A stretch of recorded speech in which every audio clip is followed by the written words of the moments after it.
Can you hear me this way? Yes. I have 8 microphones. I'm in the wrong business. My first thought was, what in the world are you people doing inside on a glorious day like today? I left Upper Michigan about 5:30 this morning. It's about a 5.5 hour drive. They put some new cut across in, which helps, and I got my usual stops on the way down. I got to get my Scooby snacks and all that stuff, and take care of myself on the way down, and all the things I probably shouldn't eat, but that's okay. Bless you. Oh, there's no sorries in here. You notice how much we've become? Now, you have to first, let me just separate kind of a couple things. If you put a talk radio host with 15 years of experience in front of a microphone, you're going to hear everything. So let me just address the sorry thing for a second.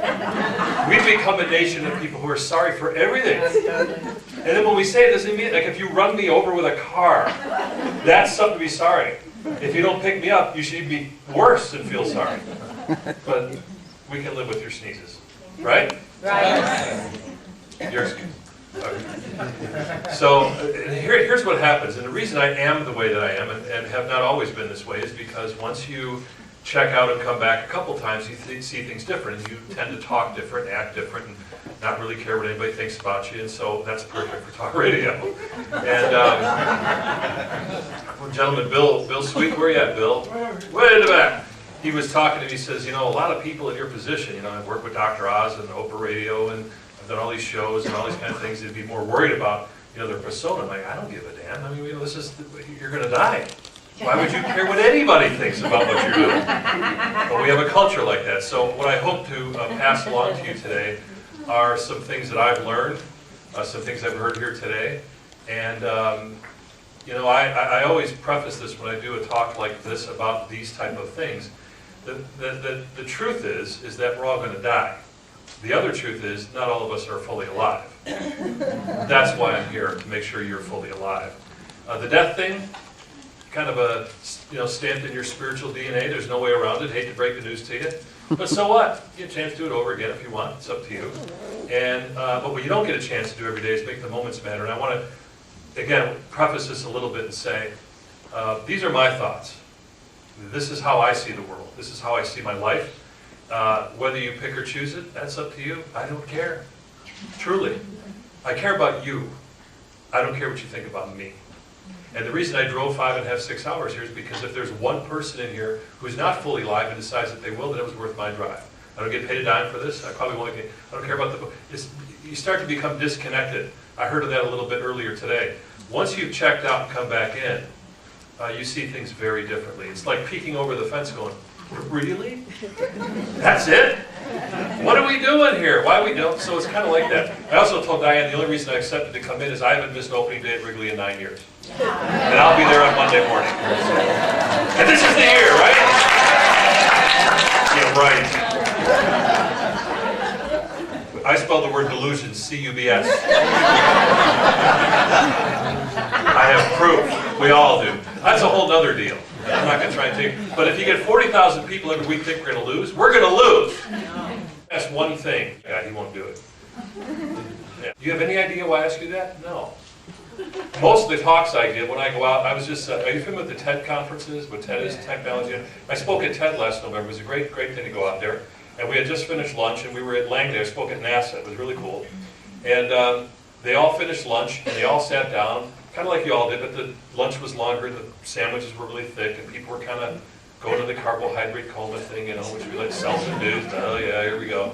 And we come out after lunch, and I said, everybody stand up and clap as loud as you can. They did.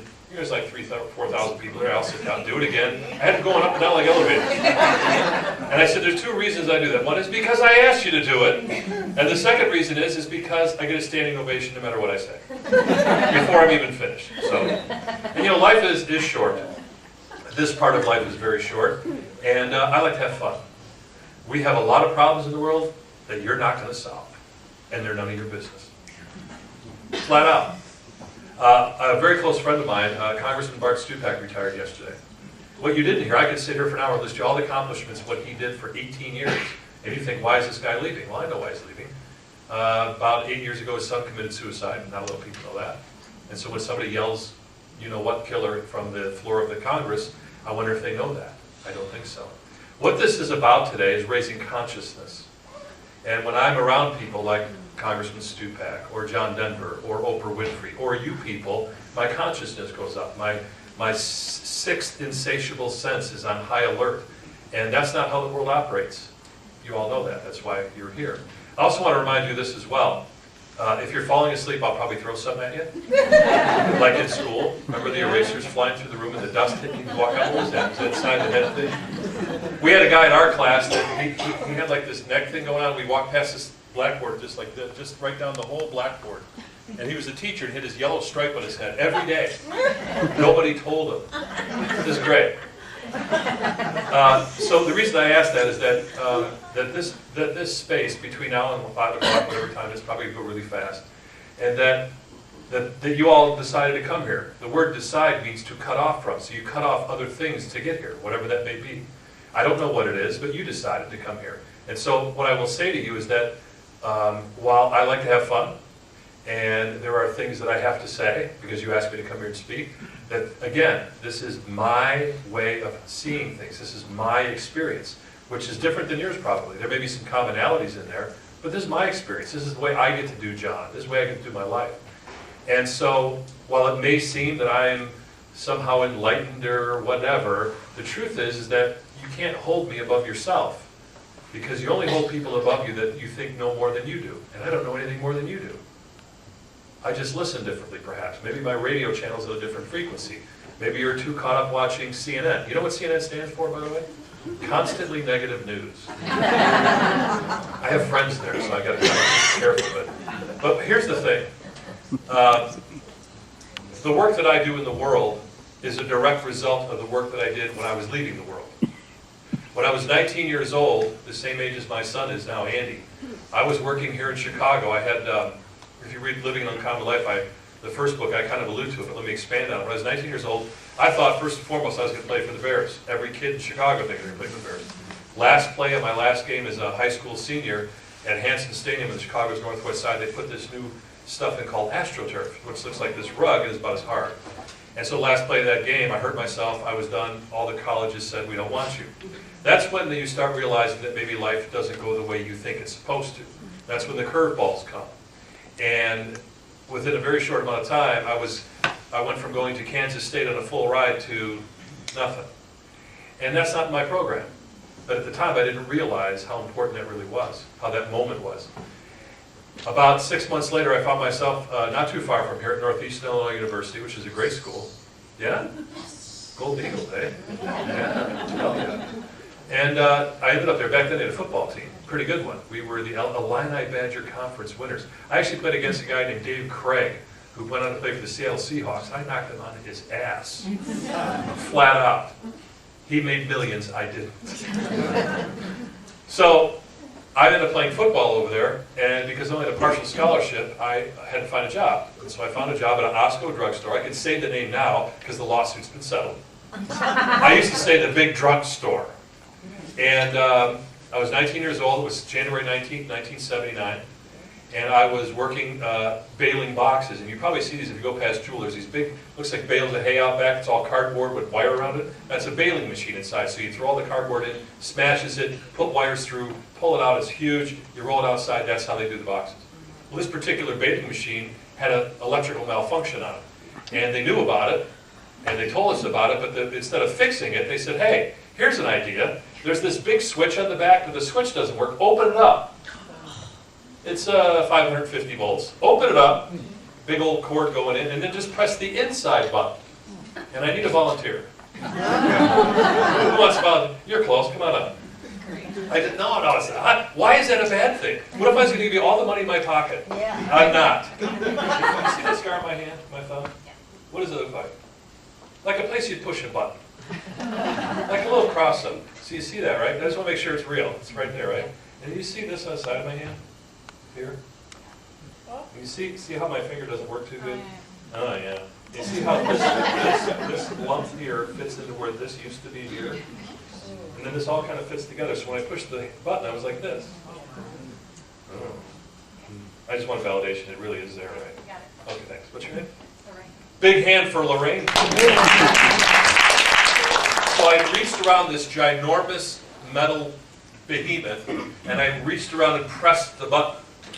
And that's the last thing I remember. My forehead, I wasn't born with this dent, hit this iron machine and stuck here.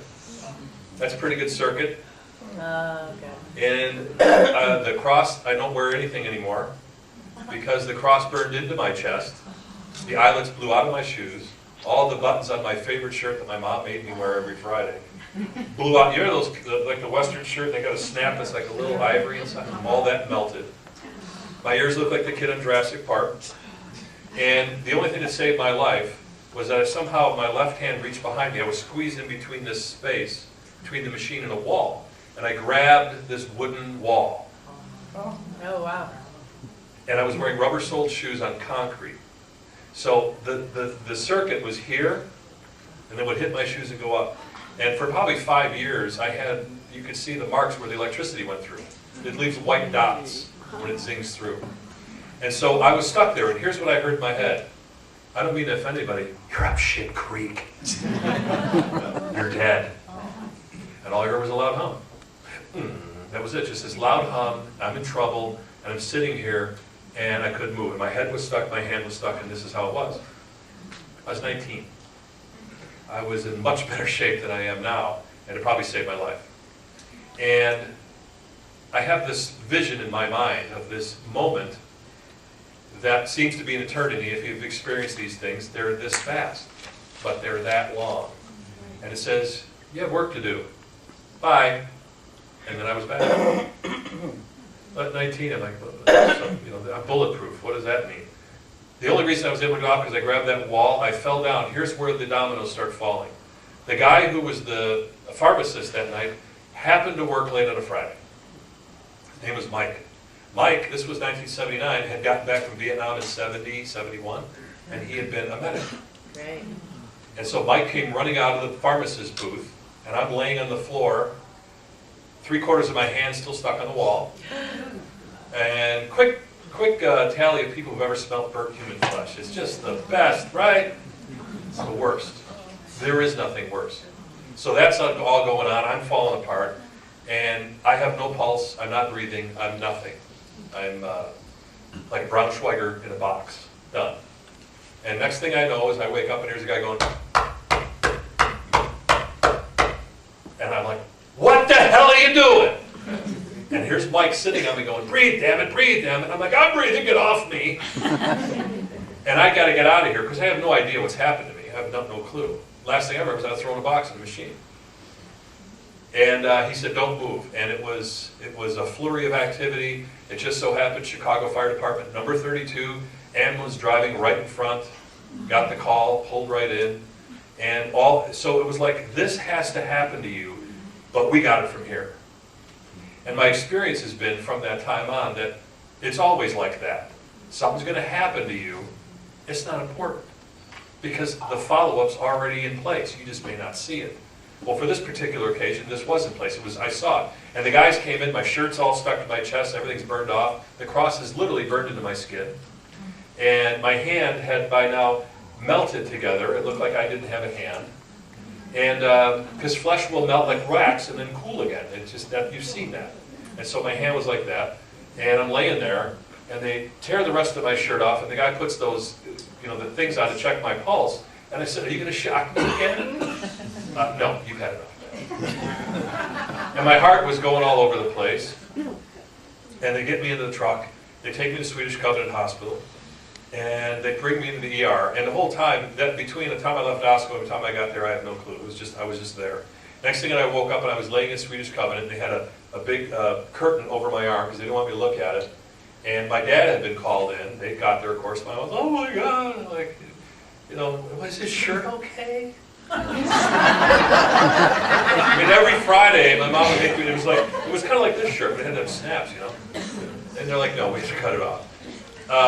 And I can remember hearing in my head, as I was like out of it, my dad talking to this doctor, and he said, well, we're going to cut it off at the wrist, because they couldn't see anything underneath. And you can say, I got fingers, you just couldn't see them. So before they were at x-ray or whatever, it was really bad, burns up and all over the place and stuff. But they were just going to cut off. My dad said, I don't think that's a good idea. I'm like, yes, Dad, That's good. And he says he may need those fingers someday. That's a pretty good thought. Didn't know what I was going to do with my life.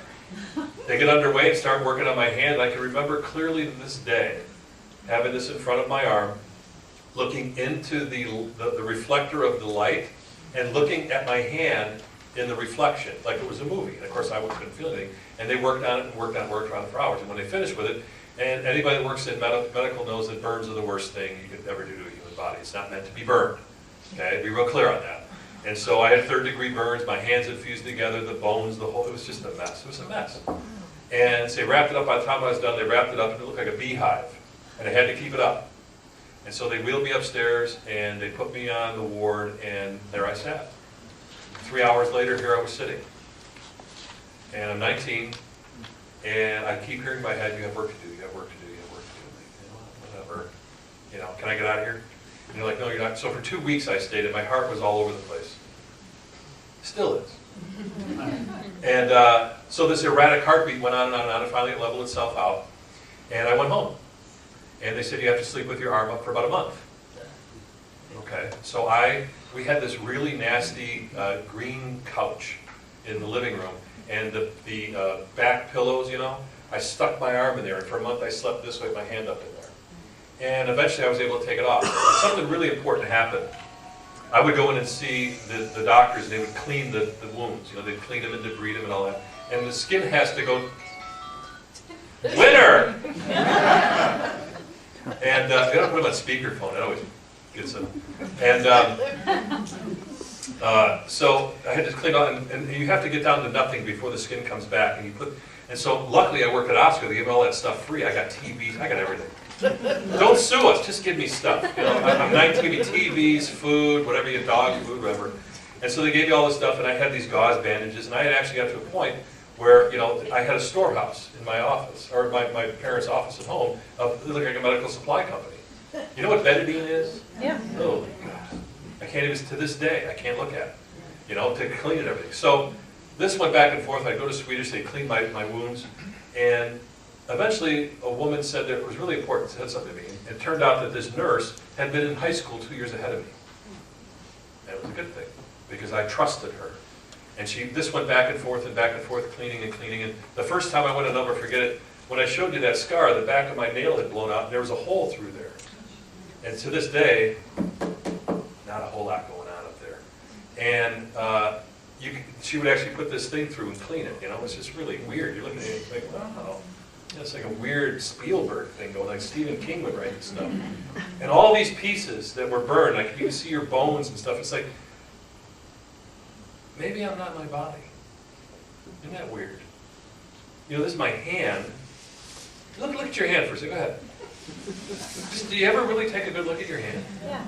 It's weird, isn't it? I mean, you really look at it. You could think this, and it doesn't. It's really amazing. You know? You ever look at your hand, Marie? I mean, really look at it. It's amazing, isn't it?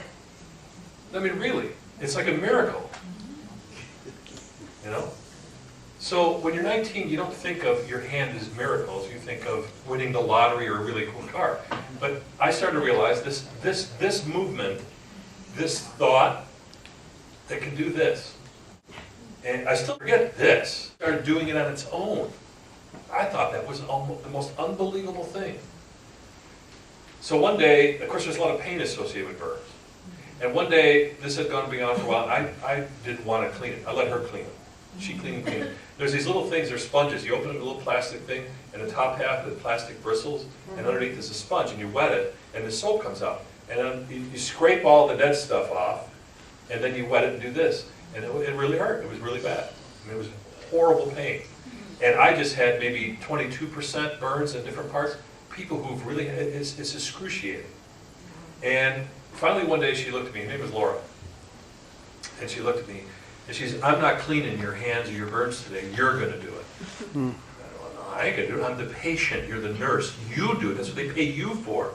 And she said something that to this day was worth dying for. She said, John, the minute you take ownership of the pain is the minute you begin to heal. And that's just not about your hands, that's our lives. The minute, the very moment that you take ownership of the pain in your life is the minute the pain starts to heal. I'm going to repeat myself one more time because I'm a radio guy. That's what radio people do. Any Rush Limbaugh fans? He just repeats himself. So does Steve Cochran. He's a friend. I can get away with it. This is not Limbaugh territory. That's all right. He thanked God for that. That's cool. We need to bless Rush a little bit more. He's a little lost. That's okay. Even he serves a purpose, and I can prove it. The minute you take ownership of the pain in your life is the moment that you start to heal. You lost someone, and you can't find them. If you've lost a job, you're divorced, you have an illness, it's a setup. The whole thing's a setup. I'll get to that in a little bit. It's a setup. It's a setup. The minute you take ownership of the pain in your life is the moment you become alive again. And while you're alive, you're supposed to be fully alive, not dead. That's why dead is called dead and alive is alive. So it's really simple. And I'm a very simple person. I see things this way. This is my experience. So this goes on for 6 or 8 months. I have to have skin grafts, what have you. And the guy says to me, the doctor says, well, we're going to take skin from here for these different places because it bent. We're going to put them all over your hands so you can work them. Do you want straight fingers or bent fingers? I like to give the guy a finger. I said, I'm 19, right? Not 51. I said, can I grab a Budweiser? Because then I can curve my fingers. He goes, sure. So if you look at the way they did it, it's really a miracle already. It's astonishing. And so they did it. So they took skin from one part of my body, and they put it in other parts of my body, and it thinks it's supposed to grow there because it's part of the same thing. There's a reason I'm telling you this. See if you can hear what I'm telling you. They took parts of my skin from one part of my body. They put it in other parts of my body, and it grows because it's part of the body. I'm going to say it one more time. They took parts of the skin from other places on me, my little universe, Johnny, and they put it in other places, and it grew right into it like it's always been there because it's part of the whole. Part of the whole, like all of us. Like I could take you and put you in India, and you'd still be okay. He'll be all right.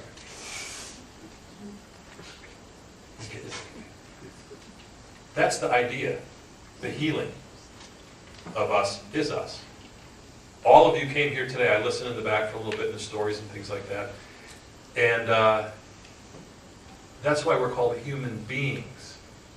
We're part human and part being. That's why I like being human. You put the being part in front, makes the human part harder. You put the human part in front of the being, it makes it really hard. Because you get caught up into the world, and then that healing doesn't happen. Because we forget who we are, we forget where we came from. We forget what we're capable of. We forget our mission. We do the woulda, coulda, shoulda shuffle for years, and then wonder why nothing's changing. I finish every one of my radio shows with, if you always do what you've always done, you'll always get what you've always got. I could walk up and do that and walk out the room. That would be all I have to say. Whether you're alive or not, whether you know about near death or afterlife, whatever. If you always do what you've always done, you're always going to get what you've always got. If you take ownership of the pain, you begin to heal. This is life stuff because when I die, I realize what life is. This is it. Excuse me, what do you mean by take ownership of the pain? Well, I got 2 ways to address this. Come on up. Take ownership of that? Usually what I was going to do is say, I'll take questions at the end, but since she started, come on up. What's your name? Caitlin. Caitlin, not Lorraine, No. because we already got one. Come on over here. Were you ever in 4th grade? Sure you were. We all were. Okay. Did you have anybody ever picked on you in school? Of course you did. So come on over here. So Caitlin's in 4th grade. Caitlin's sitting at her desk. Are you nervous? Good. And she's sitting there just minding her own business, and little Johnny comes running up and goes, "Hi, Caitlin," and slams her elbow into the air. Ooh. Did y'all feel this? Yeah. I didn't even do it. And y'all did. Ready? Just lift your arm up. All right? That would really hurt. It would cause pain. So, how old are you when anybody have fourth graders in here? 9. 9 years old? All right. So Caitlin's 9, she's in fourth grade. Johnny comes back and goes like, wham, hurts. Who does Caitlin blame? Johnny. Johnny, because he caused the pain, right? Right. On one level. Stick with me, sister. Okay? On one level. You listen to too much George Norrie, right? So on one level, the fourth grade level, the 9-year-old level, the human level, that hurt, right? Why do you have 2 sunglasses? Are they? Oh, okay. So, that happens. Now, just like when you get electrocuted, it leaves a path. Okay? So let's say you're all better, you're going about your life, hey, everything's great, Caitlin's having a good time. Now Caitlin's 29, like she is today. Right? Caitlin's at work, what do you do for a living? I'm a therapist. Oh, God. What kind of therapy do you do? Psychotherapy. You got a card? So she's 29, she's psychotherapy, she's sitting in her office, minding her own business, and John, the guy that cleans, the custodian comes up, and he, by mistake, says, "Oh, Caitlin, move your hand, let me get this." What do you think the first thing she's going to think of? You already know the answer to this because you're smarter than I am. What's the first thing she thinks of? 4th grade. Right, 4th grade, and there's like this whole pathway thing goes on like that, right? Okay. Well, she's not 4th grade no more, but she's 29. Where is she 4th grade on what level? Internally, okay. So internally there's a pain source, correct? This was sure not part of my presentation. So internally, on that level, there's a pain source and there's a reaction to it. This is really simple stuff, right? Look, when I was a kid, I thought Godzilla was real until I was 13, okay? So we see these things, and they're part of our lives. She's 9, something bad happens, pain's caused. She's 29, 20 years later, guy does this. You know she's going to think of this the first thing, right? Okay. The next time this happens, and she goes down, you think she's going to let the guy whack her arm again? No. No, she's not going to do it. Okay, so who took ownership of it this time? She did. Ta-da! Pepsi. Ownership of preventing I'll get to the rest in a second. Yeah. Ownership of the pain means understanding it on some level. Right? The key here is, you ought to give her a hand, by the way, it's encouraging. The key here is that humans are not very proactive. We're very reactive. And reactions, the human nervous system hasn't changed in about 18,000 years. So what do you do with an 18,000-year-old nervous system in the 21st century? You take Prozac. But when pain happens in your life, no matter what the source is, you have to take ownership of it to prevent it any further. So what I was illustrating here, on some level, is that when something happens to you in the physical, it leaves something on the inside that will then continue to set off triggers the rest of your life. How many people always cut themselves in the same place with like an envelope, or you're always stubbing the toe? You ever notice you hurt your finger, and then the rest of the day, wherever you got the cut, you tend to, oh, yeah, oh, okay? Ownership of the pain means recognizing it and going back to the source of it to eradicate it. Your job here is not to have a life. You know, they say there's going to be pain in life, but suffering's an option. Now, how long she suffers is up to her, because it's not just really the elbow hitting, then it becomes everything else. We get conditioned to this stuff. So ownership of the pain is recognizing the source, having the courage to go find it, and then saying, enough of that.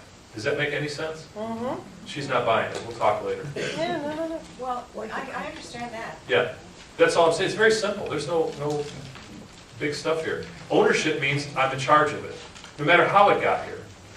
Because we tend to want to say, I'll do that all the rest of the day too.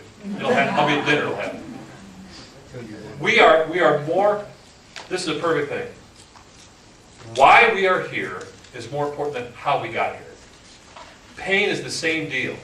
You're going to have pain. Why you have pain is more important than the how of pain.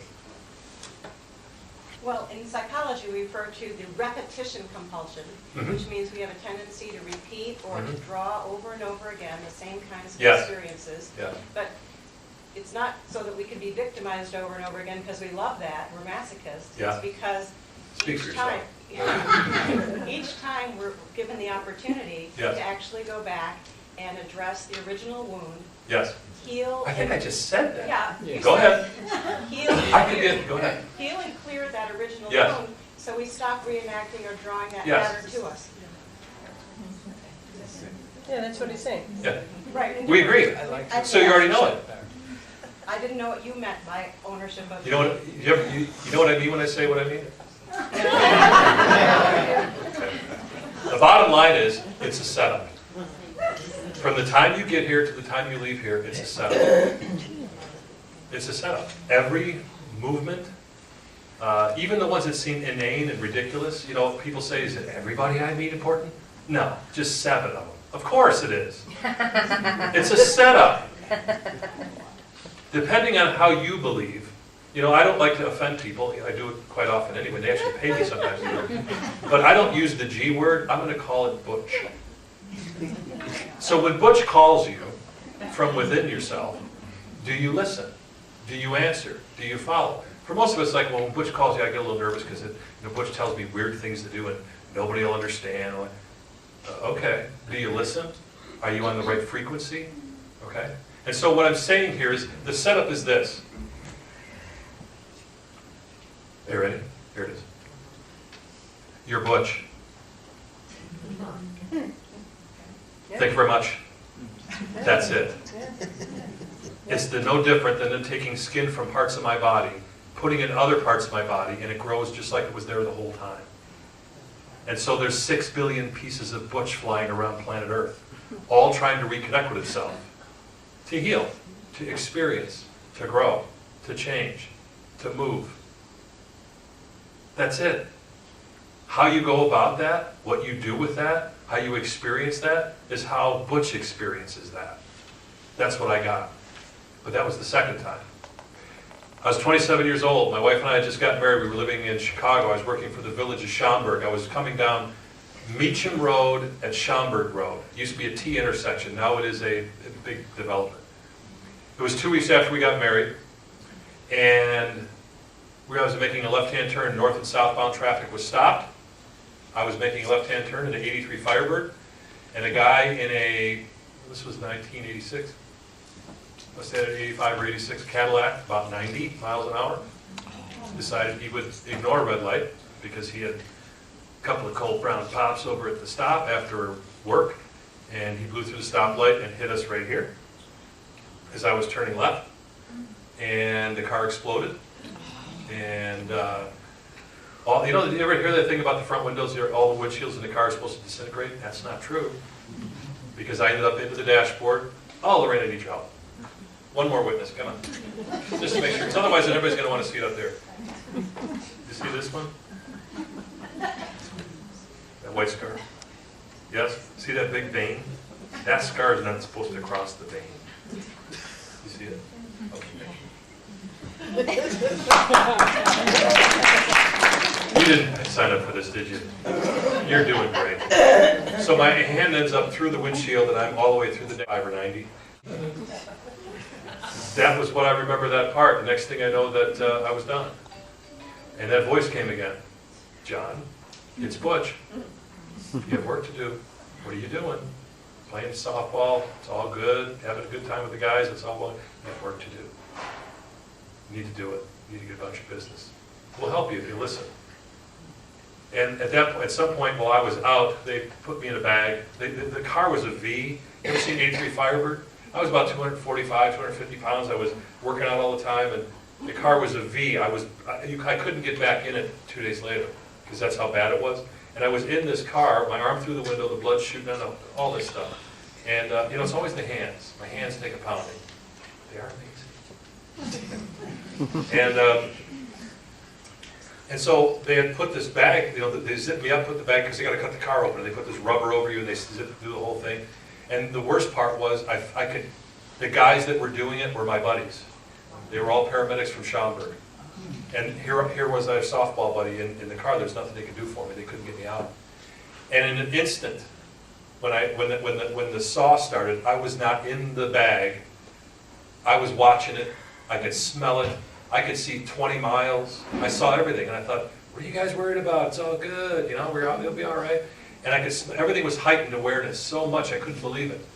And it really compounded the first experience, which was, I've heard some of you people talk about today. After the first time, I felt like Peter Parker, the Spider-Man. I knew 5 minutes before the phone was going to ring, or you knew stuff, and you get this pins and needles feeling. It kind of got you energized and charged, And this was compounding that. Now I'm seeing everywhere, and these guys, and all this is going on, and especially the smell of the gas, and all this stuff was going on. And it was incredible. It was like major 3D cool stuff. I didn't feel a thing. It was all good. I was like, wow, this is really something. And in an instant, they had jerked the bag, and next thing I know, I'm back where I'm supposed to be, according to them. And then I scared the crap out of them because they opened the bag and I got up. And I said, "I'm going home. And I'm going to walk home. And it's 30 miles and I'm going that way." And the blood's flying around the car. My wife's like, it was surreal. It was Hitchcock. And I'm going to start walking. And no, you're not. And they put me in there, and of course I went home that night. Wow. Nothing broken, contorted, you couldn't believe. I went home, except for this. It was all, again, same thing with my right hand. So, after round 2, I started listening. And here's what happens. Could you tell us again what they Sure. said to you when you were gone? "John, you're not listening. You have work to do. Are you going to get about your business? We'll help you if you listen." That's it. Pretty much. Did you see anything? Well, outside of seeing all that, I didn't see anybody or anything. It was just like perfect. It was like swimming. It was great. But what came to me very clearly was, I think I'm going to keep the Butch dial open, and I'm going to start closing the other stuff off to just see what happens. And then that'll be like a little experiment. At the time, my father-in-law was a mortician, and we were living above a funeral home. And the night after that accident, I went back to the funeral home, and I walked in and said, "I can't go in there." "Why?" I said, "Because I can't hear him. I ain't going in." Well, we had nowhere else to go. So I made it for about a week, until I was sitting there in the back bedroom one time. This is in Niles, Illinois. And I'm sitting in the back bedroom, and I look out the window, and I'm like, I'm hearing this guy's voice that I'm familiar with, but I don't know what he's not calling me, but he's talking. And there's nobody around. I'm like, this is not a good thing. And I look out the window after this guy was talking, and what do I see but my ex-girlfriend's brother-in-law? His father had died. He was downstairs. Time for me to move. Because I didn't sign up for that kind of dialing. That's not what it's about. But here's what happens. Like when you go to a seminar or you read a great book, you want to tell everybody, and everything's great. It's all, well, that's where you stay in this place where it's like the honeymoon park. You can hear everything, and you want to tell everybody, and you want to see it all. And change channel.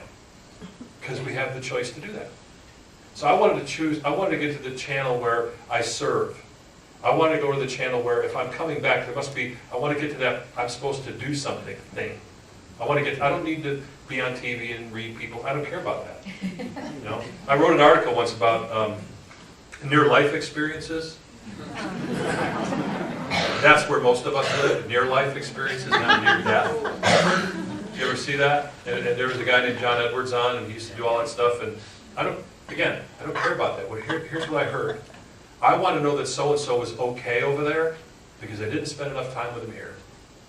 Because the moments slipped by. I got busy. What? Dancing with the Stars. Is that what do you want?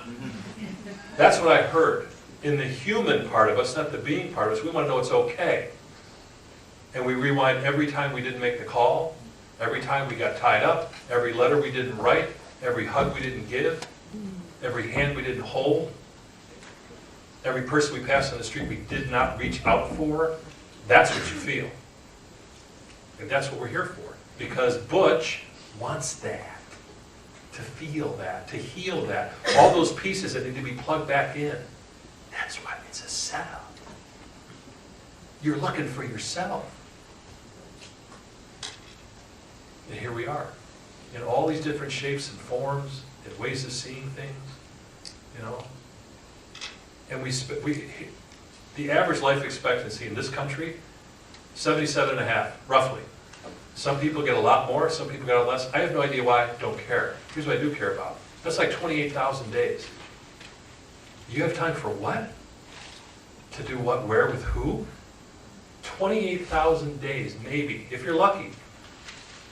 Go look at the greats, the people that have left us. 33 years, Jesus Christ. John Kennedy, 40-some years. I mean, gone quick. Nobody can walk out this room today and not have a card that says you're going to be here tomorrow. It doesn't exist. That's why you're in this room. So, the second one rolls around and I want to dial in and get on that Butch channel. And then it starts telling you something, and then guess what? Then you got to do it. And then you look like an idiot. Yeah, I'm supposed to, what? Here's why. Here's what I learned. Among the other things I've been talking about. You come here perfect. And then all kind of crap gets piled in. Your job is to unpile the crap to get perfect. That's it. It's a setup. The perfect's already in there. You forgot. I'm helping to write, and in reminding you, I'm reminding myself. You know? So, all the stuff that gets piled on is there for a reason. And the reason it gets piled on is so you can take it off. And your job is to take it off. And the only way you're going to be able to take it off is if you listen to the Butch channel. If you don't listen to the Butch channel, it keeps piling up. Raise your hand, and I could be wrong. I've never been wrong once in 10 years of asking this question, and I'm always waiting for the one that says, I've seen it. Raise your hand if you've ever gone through a cemetery and saw Democrat or Republican on a headstone. Oh, 10 years and running. Pretty amazing, isn't it? And what do most of our days spend over? The stuff that doesn't matter anyway. If it was so important, they put it on a headstone. Brother, sister, father, mother, auntie, uncle, cousin, beloved son, beloved daughter. And then we wonder why we feel bad when they're not here. So, I'm going to keep repeating that it's a setup, and that we're all looking for what we already have, and that what you have is already within you. You came here with it. Unless they have actually rolled you down to one of these hospitals and removed your Abdullah oblongata, the back of your head, you already have everything you need to take all the stuff off that was piled there, so you can take it off and experience what it's like to be near alive and not worry about death yet. It's a setup. It's like a joke almost. It's like throwing all this stuff into the world to see what, it's like rolling craps, you know, and throwing out and see how what's going to come up. And every single day, and every moment of every day, we get a chance to make a decision on what channel we're going to listen to and how we're going to respond and what world we're going to experience. Every day. Every single moment of every day. It's really cool. It's better than this. This is cool. That's really cool. Just go with me for a second. You're already on the channel that transmits where you came from. It's already inside you, but there's just rust over it. You got to tune it. And when you tune it, it'll say, John, I want you to lose everything in the business deal, including your home. I want you then to get all your friends together and get a horse trailer. And then I want you to pack everything you own, all the stuff you got, and I want you to put it in a horse trailer. Then I want you to drive 6 hours north, put it all in storage. Then I want you to move into a motel. I want you to live in there for a year, and in the meantime, I want you to walk from where you just came from. I want you to leave Upper Michigan near the Canadian border. I want you to walk all the way back to Chicago where you just left. And then I want you to walk back again. Okay. I did. All of it. Every step. It's funny now. Are you sure it was Butch talking to you? Absolutely, because it all turned out perfect. 1996, lost it all in a business deal. Says, here's where you need to go. I said, no. Do you ever notice how the more you say no, the more doors close and it makes you do it anyway? So why would you say yes at the beginning and get over with it? Because we don't like to. Right? So that all happens, and 6 months earlier, I had spoken in Upper Michigan at a high school to tell kids how to be successful, and 6 months later, I'm staying in the same motel with nothing. You gonna listen now? You know, we all heard it. If you don't listen, the 2x4 just gets bigger and thicker and heavier as you go along. And you would think as we get older, we go, it's no big deal. We get more afraid as we get older because we have experience. Ooh, how cool is that? Not very. Doesn't come in handy much, does it? So in 1996, September, October, and November, I walked with 2 other guys from Upper Michigan, 100 miles south of the Canadian border. Everything was in storage, everything in the motel room. Walked all the way to Chicago, to Northeast Illinois University. Here's what happened. That summer of 1996, pivotal things were going on in my life. It had been 10 years since the car accident. Stuff was happening, but it really wasn't. And then it was starting to accelerate. And I was in a business deal, was the one. You know, that's why they have lawyers. Even if it's not right, you just sue somebody. It's fine. And this thing started popping up in my head. I'd see a snapshot, like you would, like on just a snapshot. And I saw myself on the side of the road with a backpack on in the setting sun, walking with a beard, and the sun was on my left. That was it. It would be there that fast before I'd wake up in the morning. That fast, that fast, that fast. I have no idea what that means. This goes on all summer. The man whose son was in the graduating class 6 months earlier, Bruce Hardwick, an Ojibwa elder firekeeper from Upper Michigan, whose son was in there, who owns the motel, Hillcrest Motel, on US Highway 2 in the bustling metropolis of Rapid River, Michigan, says, maybe you should come live here. In a motel. I play golf with Walter Payton. Do you know who I eat lunch with?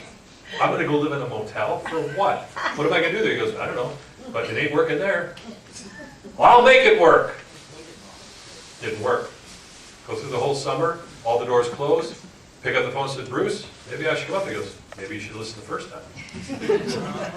You know, Native American people say that stuff. Check it out, you know, you should have done it the first time. We get up there, put my kids in school, put everything in storage. My wife gets a job. I'm sitting in room 9 and 10 in the Hillcrest Motel. Now what, Butch? A couple, 3 days later, there's the snapshot again. I run down to see Bruce, and I said, this is what's happening. And he says, here, this pouch, I'm giving you a little tobacco. And he goes, I need to talk to you. So we go out and back, and there's 7 acres of pine trees. And he says, you're having a vision. Some people go through their whole lives and never have a vision. He said, things have happened to you, haven't they? She was like, yeah. He goes, well, then you're open to it. No, I just haven't. And he took my hand. He said, he's about this tall. He's got this amazing head of hair. Looks like a coonskin cap. And he takes my hand, he holds it, and he says, you have a choice. You've been given a vision. You can go back the way you came, which got you here, or you can see what the mystery has in store for you. And I felt like, I'll take door number 2. I know what door number 1's all about. It hurts over there. That night they put a big fire in the lodge, and I knew I was supposed to take this walk, and I said, I have no money. I have 3 cars I can't pay for in the parking lot of a motel that has 10 rooms to it. I lost my townhouse, everything owns in storage. I'm supposed to walk to Chicago, and that's it. And a man stands up on the other side of the fire, and he says, I'll go with you. It's true. Dwayne Kennard. He says, I've been waiting on you. Hey, Butch. Starting to sound a little better. 2 days later, a young man named Joe Johnson hears about the walk down in the middle of Michigan. He goes, I'm supposed to go with him. He comes up. You start to find out real soon that we don't know a whole hell of a lot. We think we know a lot because we have a lot. It's not the same thing. Do you hear me? Mm-hmm. We think we know a lot because we have a lot. It's not the same thing. I can go from Upper Michigan to something like that. We walked to Northeast and went back, and then I realized I have to do the rest alone. And I started walking north, and the beard got bigger. You ever seen Jeremiah Johnson, the movie? Yeah. Pretty much. And then the further I wandered away from the world, the more I knew the world. The more I got away from the chaos and the this or that mentality and the Democrat, Republican, their other call-in lines and all the rest of that stuff, the further I wandered off, You know, John Muir said, I went out for a walk, and going out, I actually went in. And the further out I went, the further in I went. You know? And so, right outside of Oconomowoc, Wisconsin, I made it through, made a curve, and I found myself frozen in the exact scene that I'd been shown for 9 months in my mind. I was on the side of the road with a backpack on, a stick in my hand, the beard was up there, the sun was setting on my left, there were 7 pine trees here, and I froze in place. This is not possible. I'm a Cubs fan. I put mustard on my hot dog.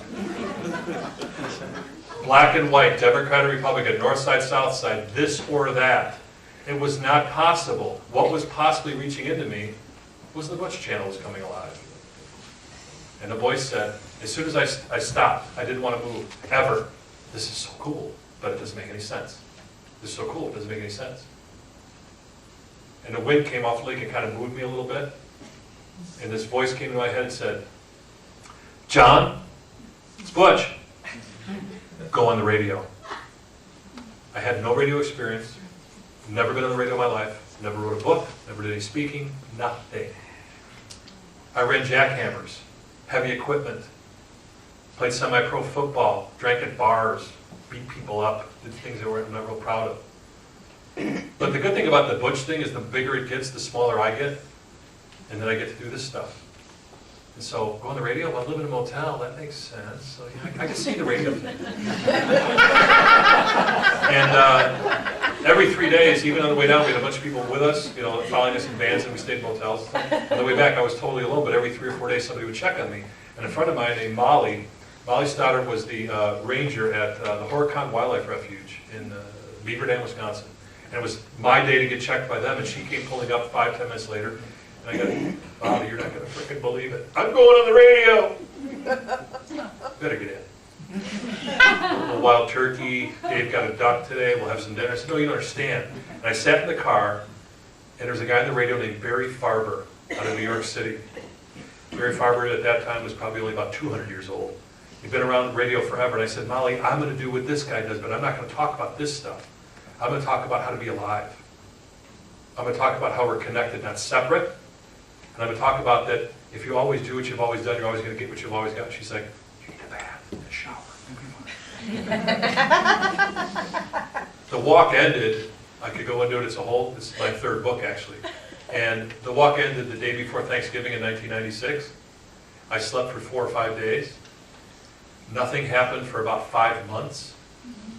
I lost all the cars. Everything was gone. But, you know, if anybody here has, you're paying for a storage unit, you really need to take a look at that. You know, we're all estate sales in the making, or yard sales, depending on how much they want to spend on the ad.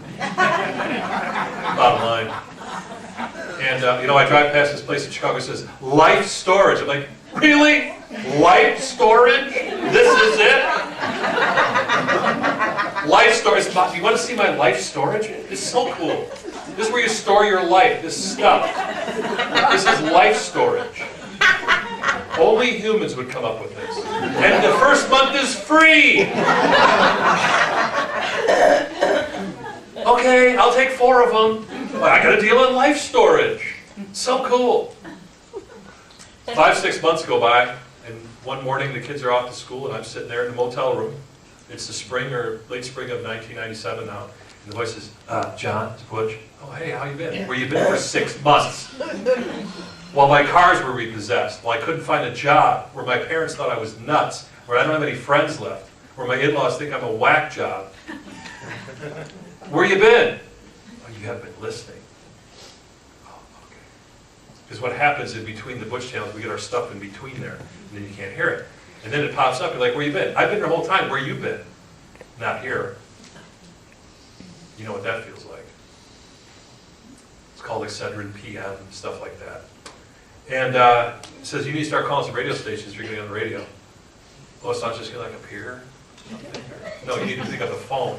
So here I'm in this hotel room in my skivvies, making phone calls out of a phone book to radio stations that never heard of me.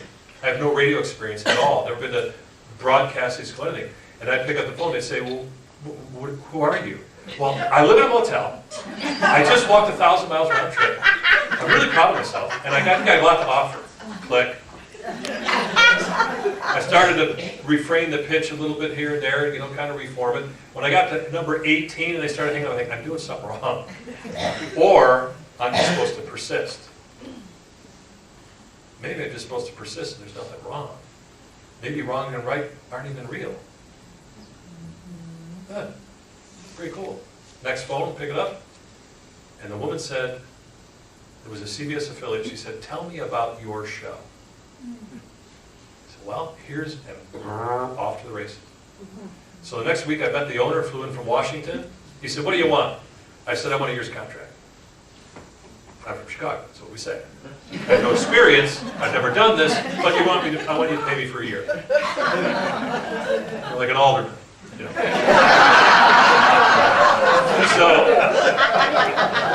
So he said, son, you're not going to make 5 shows. I'm going to give you an hour a week for 5 weeks. No producer, no nothing. Oh, here's the microphone. Talk. And I said, first of all, I'm not your son. Second of all, in a year, you're going to wish you gave me that contract. The first 4 shows were horrible. I always kid, there's like 5 people listening, 4 related to me, and I paid the 5th one. You know? And I was on after some guy named Al Holte, had been on since, you know, like Einstein created the radio tube. And there was like nobody there, but I stayed with it. For 4 weeks, nothing.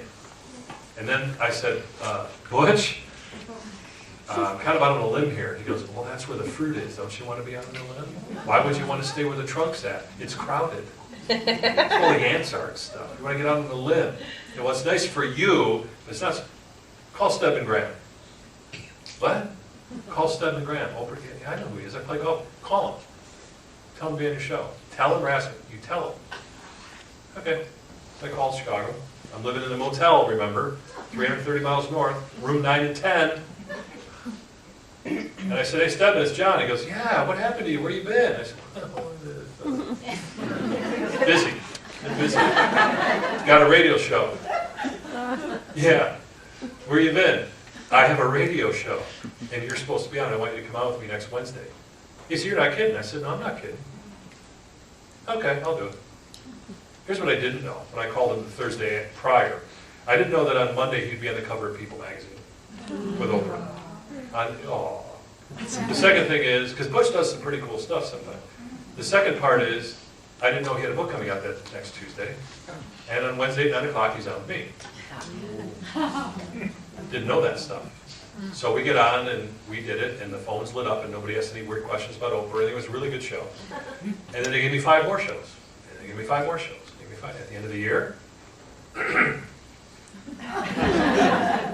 Owner comes up, says, you were right, I was wrong. I said, you're late. This isn't about that. That was in 1997. When I stopped doing that show in Michigan in 2006 to help build the Oprah radio channel on satellite, I'd done 12,500 radio shows. Wow, good. 3 hours a day, 5 days a week. Everybody you can think of, from Pat Buchanan to everybody. And the whole focus was about how to flip the being to the human and the human to the being. And how do we keep these pieces together? And how do we talk with integrity? And how do we connect with each other to form solutions, not problems?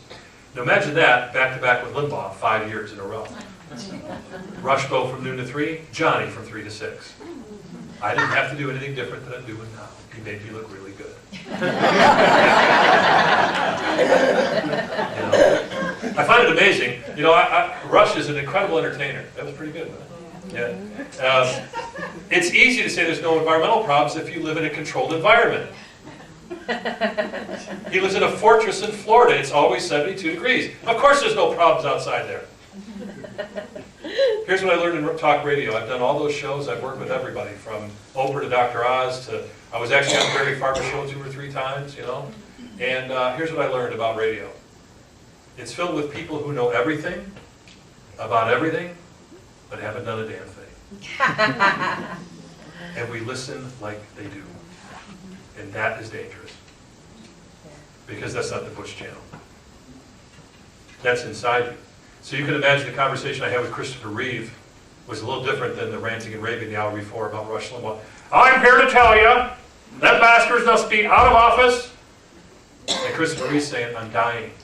Are you living? Big difference. It's all about vibration and channel.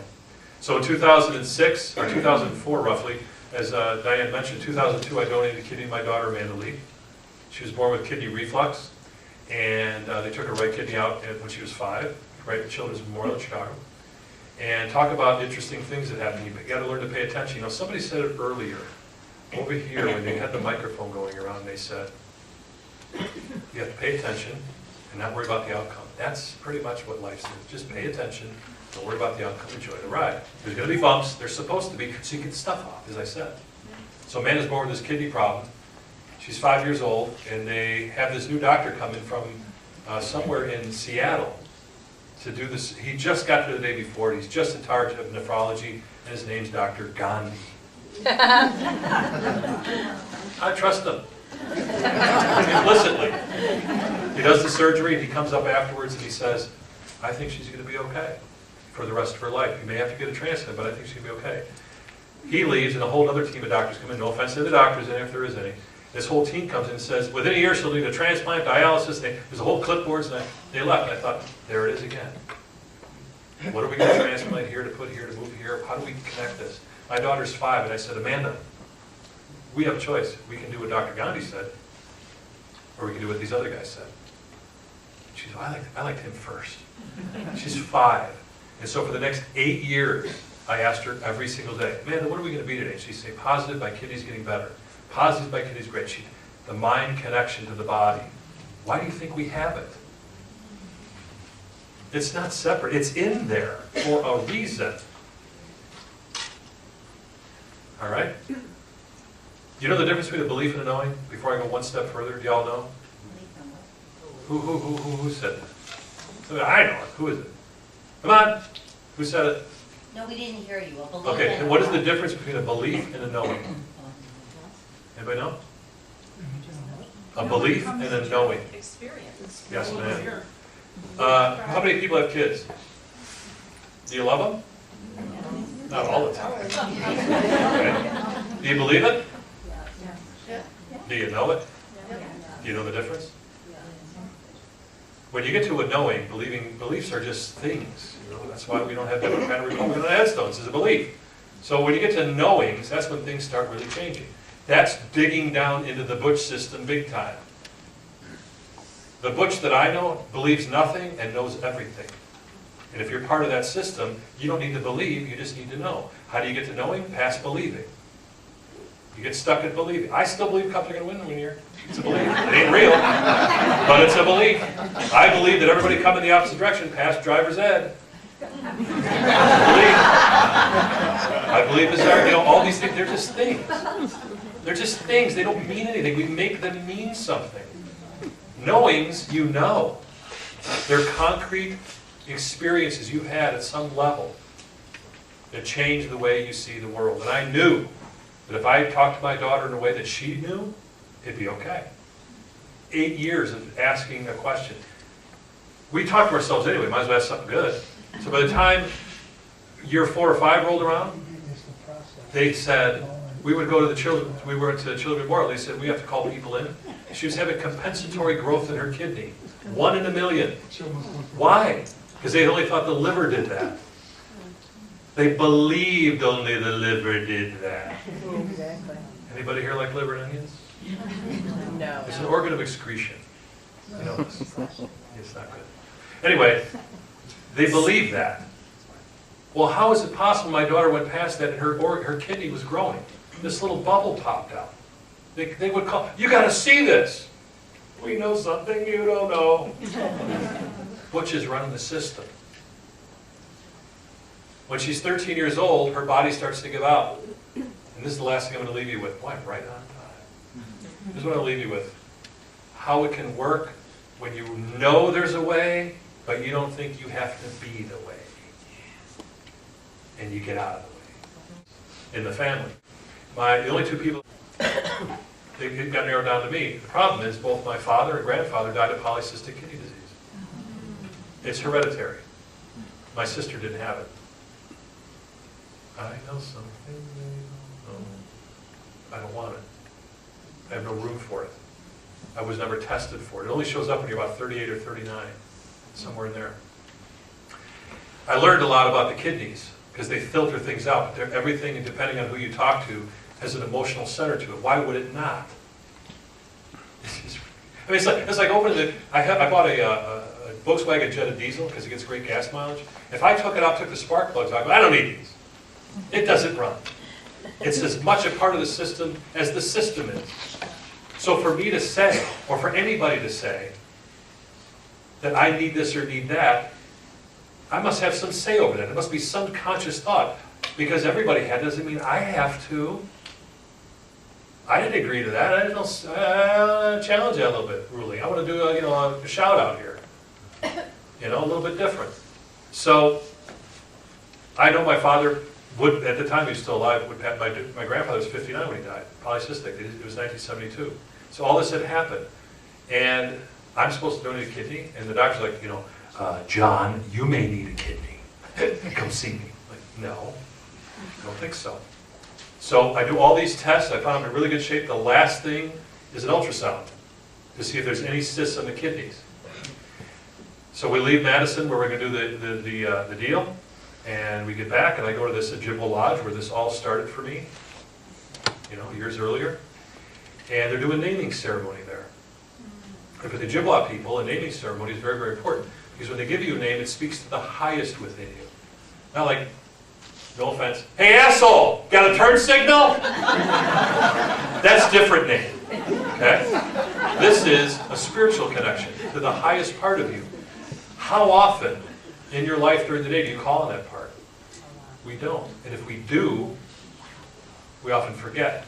So the Ojibwa people say it came with you when you got here. They're just recognizing it. So this is their knowing. It's not their belief, it's their knowing. And so when they talk to each other, when I saw this here today, that pipe that was here, the flute, it's very reassuring for me. I'm in the right place. And it said to me, tell this story. Okay, I can do that. So the Ojibwa people named that part. It's not a Christian name. It's not even a name you get for any sort of religious thing. It's like, this part of you came with you when you got here. You just don't know. And so if they give you that, it's a great honor. It's a great ceremony. So I go walk into the lodge, and they said, hey, would you witness this? Sure. I got nothing to do. So it's a Saturday morning in Upper Michigan. It's a beautiful spring day. Maybe late spring as it is, just about now. And there's my walking friend Dwayne in the west. Anybody familiar with the work of Reverend Sandy Scott? She used to be at the Unity Church with Marianne Williamson down in Michigan. Sandy Scott was there the other day as a friend. She was sitting in the east. I took a seat in the north. Bruce, my Ojibwa firekeeper friend, sat in the south. And there were two people on each side of him. They were getting their name that day. And Bruce sits there, this great man sits there, and he just sits. He was a Boilermaker for 33 years and said, I'm done. He claimed his heritage. And now people literally from all over the world, if you want to go, I'm giving you permission. They could use the business, especially this time of year. You drive north, you find the Hillcrest Motel in Rapid River, Michigan, and you go to the lodge. I've seen lamas from Tibet come there in full wardrobe, blessing the place. Cool. I've seen cars break down, people driving from Germany and don't know why they're there and don't speak English. They have to go walk there. And instead it goes, this has the same energy as the Sistine Chapel. So all this stuff happens around this little place because of the energy brought there from Butch that we all put in, just like today. So we go to this lodge. He's going to do the naming. He takes the people by their hand. And he starts looking up. There's a big hole. There's a fire going. The smoke's pouring out. He starts, I'm sitting in the chair and I'm kind of. So this is my turn for the out-of-body thing. Next thing I know, I'm standing behind me, looking at me in the chair. And he's still talking. And the smoke's still going. And Dwayne's still over here. And Sandy's over there. And it's all still happening. I'm like, I've done this before. Am I dead? He said, no, you're awake. Okay. What's going on? Just get ready.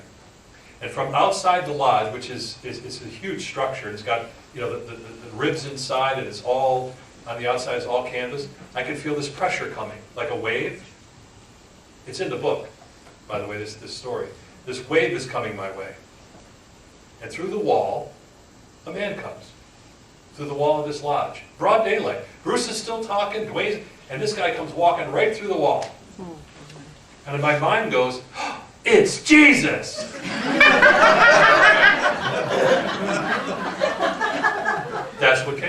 the Jesus man. And he looked like a lumberjack. He had a big tunic on and like a rope belt, really thick hands, Yeah. and sandals. And his hair was more red. He had a beard that jutted out. His eyes were blue. He was alive. And he came through and walked right past Bruce, right past the fire. He walks up to my body, sleeping in the chair. He puts his arms around my lower back. I'm standing going, this is so cool. And he's right here. And he takes his hands out. They're covered with tar, black, dripping. He said, John, you don't need this anymore. And then I woke up. I'm sitting back in the chair. Cool. My back's like, I don't tell anybody. I'm like, nobody saw this. They're not supposed to. 2-3 days later, I keep my appointment. I go to the hospital up there. I walk in for the ultrasound and cracking jokes because I hadn't told anybody what's going on. And the woman that was there doing the little test is someone we used to know from camping. And she's moving around, and I think I told my wife what happened. That was about it. Because everybody else, there's no way. There's no way. Not going to happen. And the woman says to me, I'm not supposed to tell you this. You're supposed to wait for the official word. There was something there because there's scarring, but there's nothing there now. And I thought, I already got the official word. Don't need any other official word. And about a month later, they took my kidney out that should have had something on it. They put it in my daughter, and it was 8 years ago in July.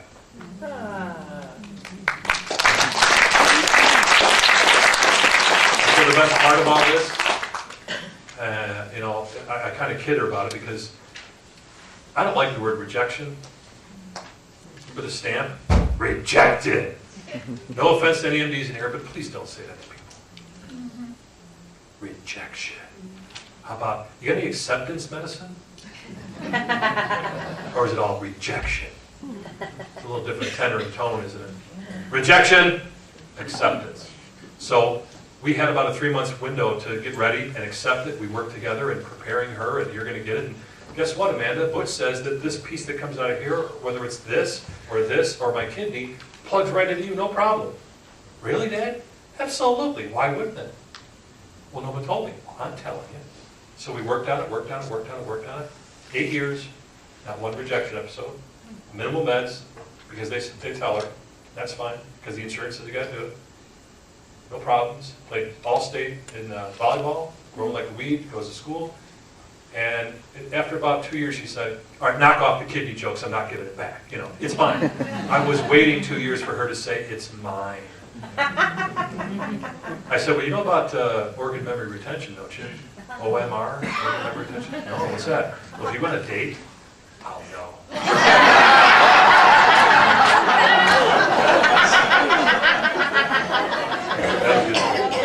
Here's the last thing I want to leave you with. I really enjoy being alive.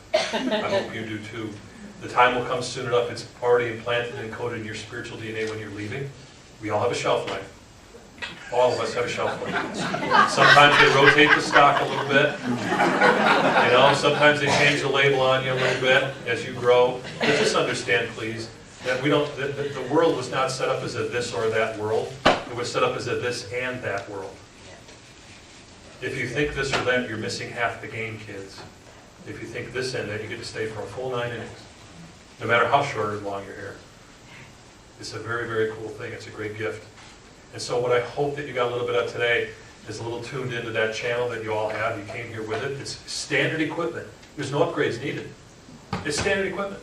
And here's the hard part is I know, it's like being in the lodge up there. Once you hit the exit doors, the game is on. It's easy here. It's easy. Listen, bless you. Let's all do it. God bless you. Yeah. So it's easy in here. And people say you're preaching to the choir. Well, sometimes the choir forgets the music. That's why they call it choir practice. And I don't mind anymore. I've spoken all over the world to all different groups. I say the same thing to everybody else. It's not that I don't care what you think. I care about you. I don't care about what you think. You should care about what you think. I don't care about what you think. Why would I care? I care about what I think. And to tune into that which is within you. It was the Christ who said, if you bring forth that which is within you, it will save you. If you don't bring it forth, you're up shit creek.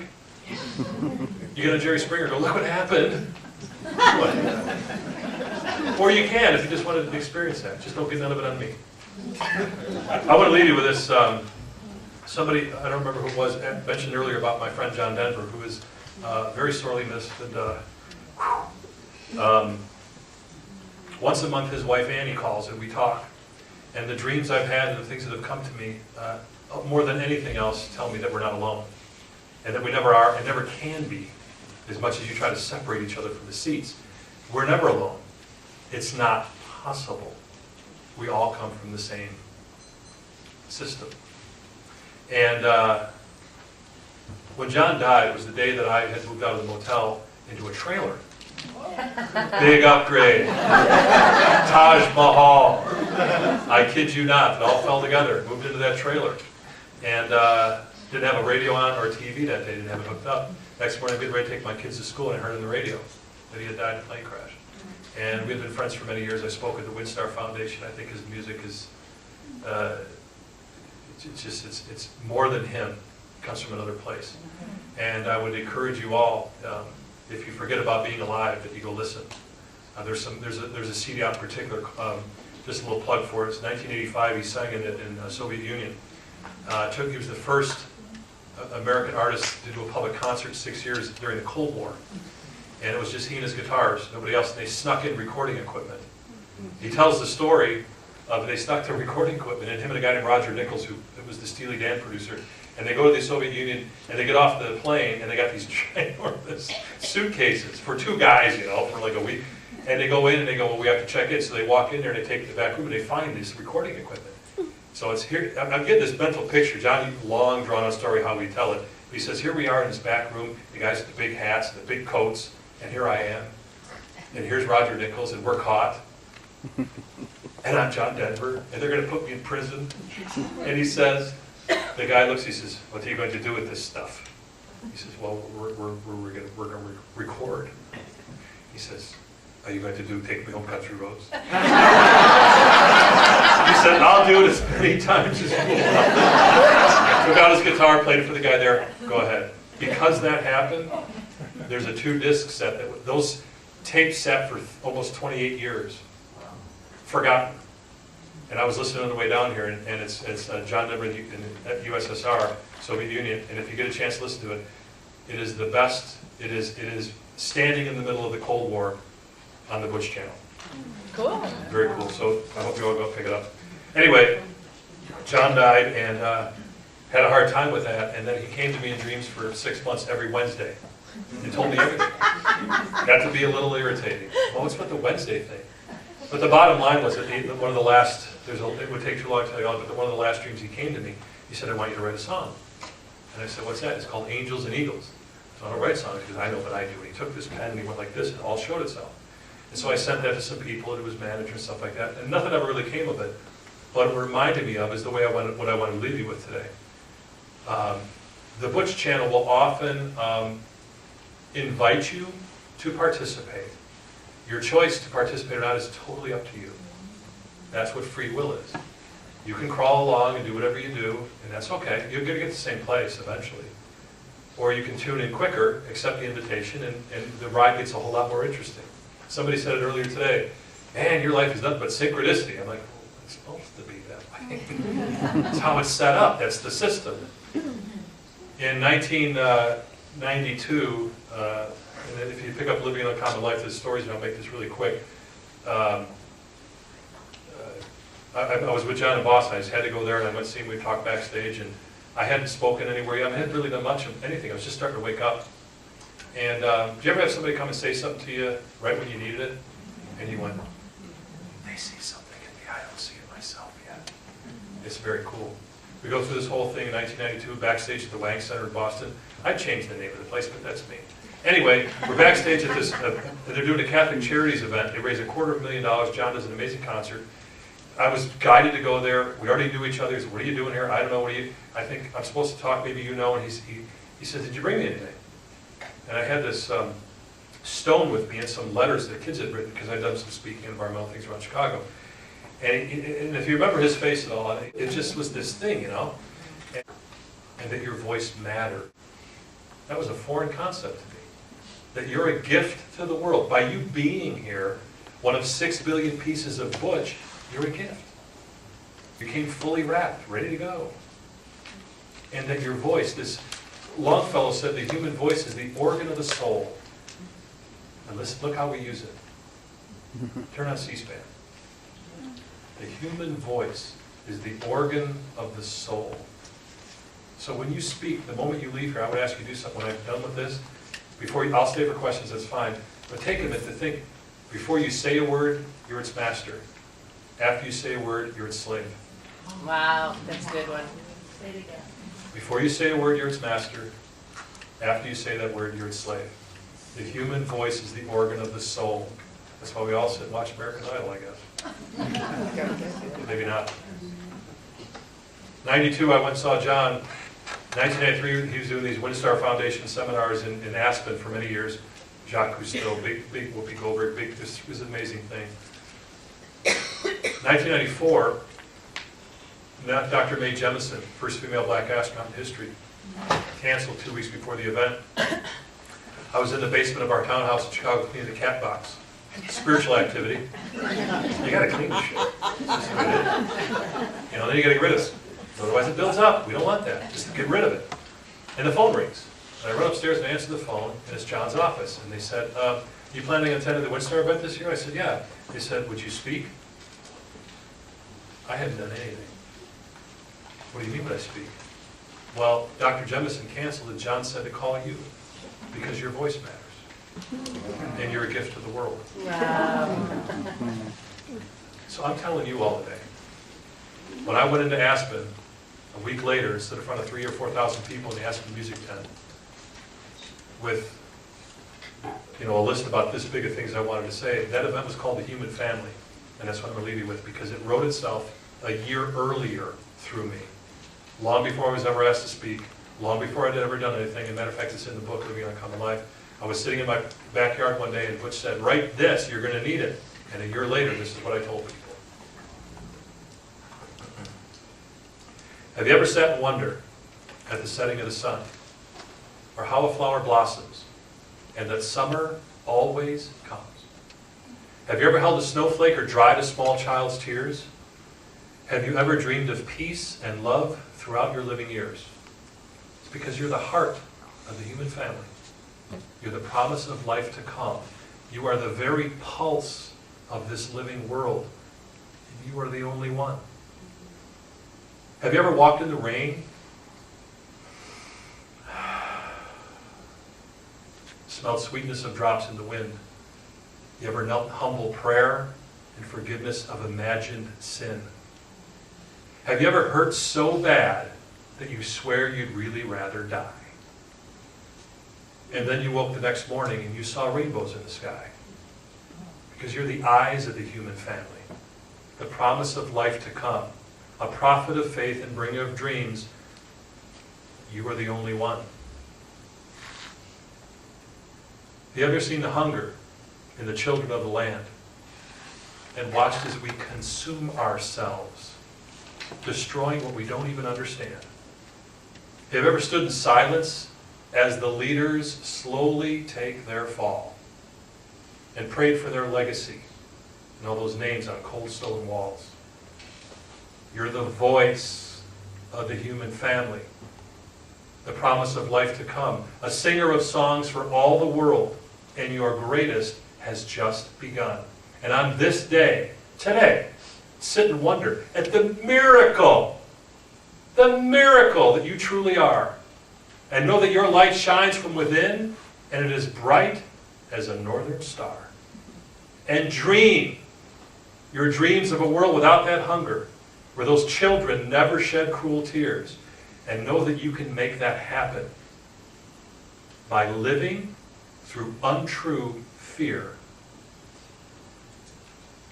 You're the heart of the human family with footsteps in the sand. You're the heart of the human family walking hand in hand. You're the heart of the human family. You're responsible for everything you see. You are the heart of the human family, and the truth will set you free. Thank you for having me today.